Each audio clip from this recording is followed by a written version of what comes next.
Olá, sou o professor João Arantes, da Universidade Federal de São Paulo, e nessa videoaula a gente vai fazer uma pequena revisão do que a gente estudou até agora sobre o TEA, né, o transtorno do espectro autista. Bom, desafios enfrentados pelos autistas, né, como a gente já viu nas videoaulas anteriores, né?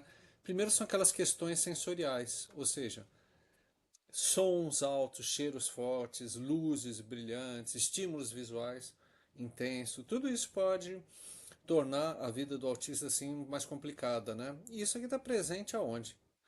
Em todo momento, né?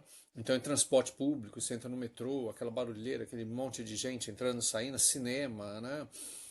Com aquelas luzes, né? Lojas com aqueles cheiros característicos às vezes, né? Eventos esportivos, milhares de pessoas. Então, isso aqui pode ser extremamente desconfortável para o autista, né? Dificuldade social de comunicação. Então, a proximidade com as outras pessoas pode causar ansiedade, cansaço ali para as pessoas com TEA, né? E essas dificuldades sociais estão presentes assim na rotina do dia a dia. Por exemplo, você vai fazer uma compra, tem aquela instrução ali para comprar, para usar o cartão de crédito, etc. Isso aqui pode ser meio complicado ali, né? Instruções para viagem, instruções de comunicação. Então, por exemplo, você está trabalhando em equipe aqui, de repente você não entende muito bem ali as informações que foram passadas, né? O outro problema também que os autistas, via de regra, têm, né, é em relação à rotina, né, e estruturas assim para tomar decisões, né? Então, por exemplo, viagens quebram totalmente ali a rotina, né? Eventos assim tipo Natal, Ano Novo, onde se encontra a família toda, isso aqui pode ser desafiador. Então, todos os eventos assim que envolvem planejamento e tomada de decisões podem ser assim estressantes para pessoas com autismo, né? Bom, além disso, ainda as pessoas com autismo podem ter dificuldade de interagir com outros e fazer amizades, né? Isso varia, né? Porque alguns autistas eles não falam, né? Então você imagina o grau de dificuldade que tem ali para estabelecer a comunicação. Outros aqui eles começam a falar mais tarde do que esperado. Então, né, imagina assim para as crianças, né, numa mesma faixa etária, uma já estão falando, se comunicando, e outra ainda não consegue falar e estão assim, de repente, no mesmo nível escolar, né, na mesma série escolar, né? Ah, algumas falam, mas têm dificuldade nos aspectos sociais da comunicação. É aquilo que a gente já viu, né? Tipo, não perceber quando é que o ouvinte está entediado. Então o autista vai falando, falando, falando, falando, de repente a pessoa não quer nem ouvir aquilo e ele continua falando, porque não percebe que a pessoa não está prestando atenção, né? Tem, como nós já vimos também, tem às vezes aquele problema de entender tudo de uma forma muito literal, né? Às vezes tem dificuldade para entender uma piada, uma ironia, né? E além dessas características sociais, tem as características não sociais que a gente chama, são aqueles interesses restritos e incomuns, né? Então, assim, sei lá, né? É aquele exemplo que eu dei lá do menino autista que queria saber tudo sobre pinguim ou tudo sobre um dinossauro, né? E além disso, eles têm aqueles comportamentos assim repetitivos, né? Ficar balançando o corpo da frente para trás, ficar mexendo as mãos, batendo palmas, né? Estalando os dedos constantemente, né? Comendo sempre ali os mesmos alimentos ou então assistindo repetidamente os mesmos vídeos, né? Então esses comportamentos, como a gente tinha estudado, são aqueles comportamentos de interesses restritos e repetitivos, né? Além disso, as pessoas podem ter respostas sensoriais incomuns, como nós já vimos também, que é a hipersensibilidade a sons, luzes e cheiros, né? Hipoatividade sensorial, como por exemplo, insensibilidade ali à dor, né?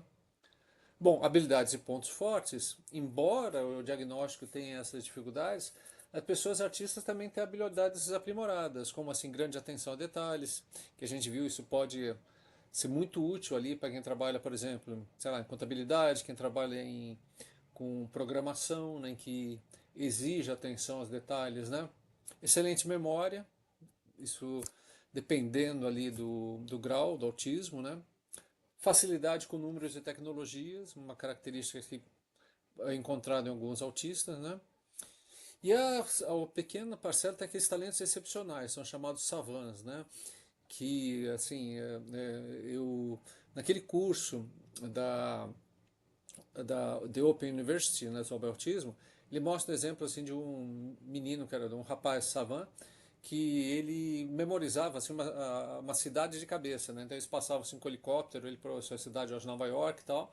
Aí depois num quadro enorme ele desenhava ali a cidade inteira, né? Porque é um talento assim excepcional ali para arte, né? Para memória, né? Enfim, né? Ou música, né? Agora, assim, quanto ao auxílio, quanto antes o auxílio chegar à pessoa que tem autismo, melhor, para ir desenvolvendo essas habilidades de comunicação e as habilidades sociais, né? Então, quanto mais cedo começar, ajuda melhor, tá?